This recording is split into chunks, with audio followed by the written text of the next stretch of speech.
Moi qui ai l'impression de gérer, de comprendre, à peu près ce qui est en train de m'arriver, je m'effondre en sanglots et je sais pas pourquoi.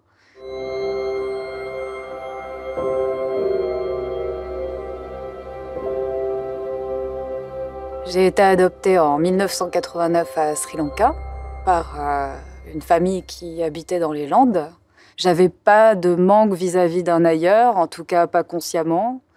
Et c'était presque brutal pour moi d'entendre parler de Sri Lanka jusqu'à très tard, jusqu'à l'âge de 23-24 ans. Un jour, je suis dans un festival de musique avec un copain, il se met à pleuvoir, et nous, on décide de poursuivre la soirée, et on se met à danser sous la pluie pendant très longtemps. Et à travers la danse, je comprends que je suis pas née là. Ça traverse mon corps, et je me dis que si je suis pas née là, c'est que je suis née ailleurs, et qu'il faut que je sache où je suis née pour savoir ce que ça fait de marcher sur la terre où on est né. Donc je décide de faire ce premier voyage à Sri Lanka avec l'idée de filmer cette terre, de filmer cette première rencontre avec la terre en demandant à une amie de m'accompagner pour faire ce film. Au début, on arrive par l'aéroport et très vite on décide d'aller sur une plage et tandis qu'on est sur la plage, des policiers viennent nous voir pour me demander qui je suis et je me retrouve à dérouler toute mon histoire d'adoption. Et ils finissent par me dire « mais c'est pas possible, tu peux pas être venu là sans chercher ta famille biologique. Nous, si tu veux, là, y en a un d'entre nous qui a des congés, qui a 2 jours de congé. Il va t'accompagner et dans 2 jours, tu trouveras ta mère. » Je me dis qu'elle est disparue pour tellement de monde qu'il n'y a pas de raison que pour moi, on la trouve.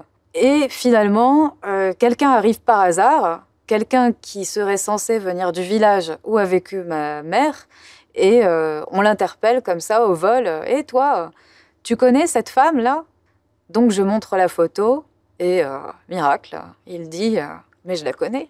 Je ne sais pas quel va être le chaos, mais je sens que là, la vie va basculer et qu'elle ne sera plus jamais telle que je l'ai connue. Ce soir-là, on nous donne l'adresse de mon oncle, je vais chez mon oncle, et le lendemain matin, je me lève, je descends les escaliers, et ma mère et l'une de mes sœurs sont déjà là. Je cherche dans le visage de ma mère une ressemblance, et en fait, c'est pas elle que je reconnais, c'est ma sœur. On a la même tête, on a les mêmes cheveux, et elle me prend dans ses bras, elle me touche, elle me reconnaît immédiatement, elle est très tactile. Elle crée l'évidence d'une relation fraternelle entre nous, alors qu'on ne parle pas la même langue. La rencontre avec ma mère, elle est assez subtile. C'est une rencontre très silencieuse. Elle me touche. Et à ce moment-là, je comprends que ces personnes m'ont toujours manqué. Je suis restée 3 mois avec eux et on a donc appris à être une vraie famille, à partager vraiment un réel. J'étais époustouflée par la beauté du paysage et je passais d'ailleurs beaucoup de temps avec ma mère à regarder la jungle, tout simplement. Je l'accompagnais cueillir des fleurs qu'elle mettait dans une coupelle et qu'elle ensuite offrait à Bouddha, parce que ma famille est bouddhiste.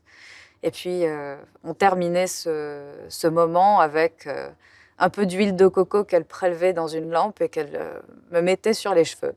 Un des plus beaux moments, c'est que après avoir rattrapé du temps avec cette famille, construit un réel sur place, retissé des liens, à un moment, ma sœur m'a tendu son bébé, comme s'il était évident qu'il fallait que je m'en occupe.